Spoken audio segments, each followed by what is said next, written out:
सिद्धिदात्री माँ दुर्गा की 9वीं शक्ति की पावन कथा।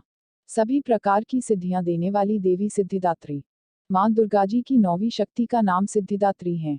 ये सभी प्रकार की सिद्धियों को देने वाली हैं। नवरात्रि पूजन के 9वें दिन इनकी उपासना की जाती है। इस दिन शास्त्रीय विधि विधान और पूर्ण निष्ठा के साथ साधना करने वाले साधक को सभी सिद्धियों की प्राप्ति हो जाती है। सृष्टि में कुछ भी उसके लिए अगम्य नहीं रह जाता है। ब्रह्मांड पर पूर्ण विजय प्राप्त करने की सामर्थ्य उसमें आ जाती है। मार्कंडेय पुराण के अनुसार अणिमा, महिमा, गरिमा, लघिमा, प्राप्ति, प्राकाम्य, ईशित्व और विशित्व ये 8 सिद्धियां होती हैं। ब्रह्मवैवर्त पुराण के श्री कृष्ण जन्म खंड में यह संख्या 18 बताई गई है।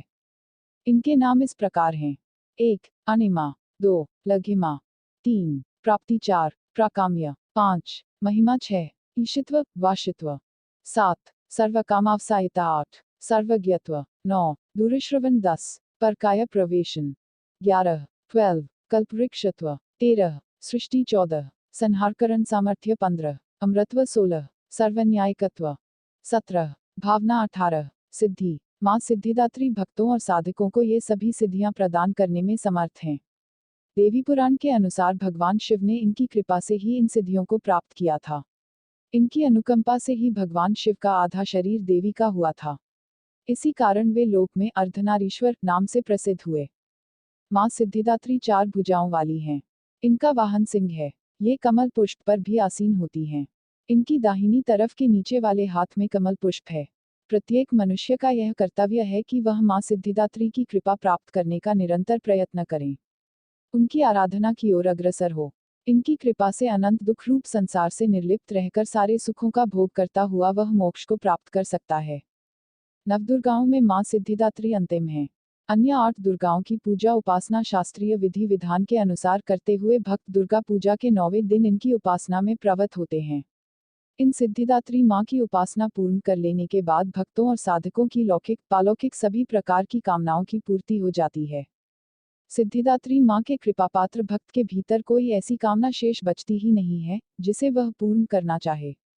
वह सभी सांसारिक इच्छाओं, आवश्यकताओं और स्पृहाओं से ऊपर उठकर मानसिक रूप से माँ भगवती के दिव्य लोकों में विचरण करता हुआ उनके कृपा रस पीयूष का निरंतर पान करता हुआ विषय भोग शून्य हो जाता है। माँ भगवती का परम सानिध्य ही उसका सर्वस्व हो जाता है। इस परम पद को पाने के बाद उसे अन्य किसी भी वस्तु की आवश्यकता नहीं रह जाती। माँ के चरणों का यह सानिध्य प्राप्त करने के लिए हमें निरंतर नियमनिष्ठ रहकर उनकी उपासना करनी चाहिए। माँ भगवती का स्मरण, ध्यान, पूजन हमें इस संसार की असारता का बोध कराते हुए वास्तविक परम शांतिदायक अमृत पद की ओर ले जाने वाला है। इनकी आराधना से जातक को अणिमा, लघिमा, प्राप्ति, प्राकाम्य, महिमा, ईशित्व, सर्वकामावसायिता, दूर श्रवण, परकामा प्रवेश, वाक्सिद्ध, अमृतत्व, भावना सिद्धि आदि समस्त सिद्धियों नवनिधियों की प्राप्ति होती है।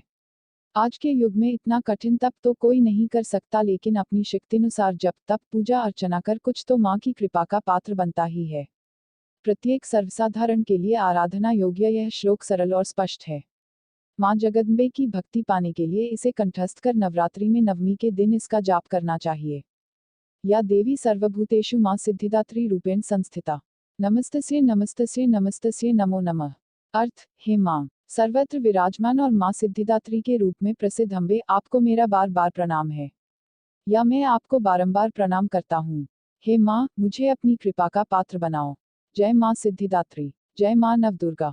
जय माँ वैष्णो देवी। जय माता दी।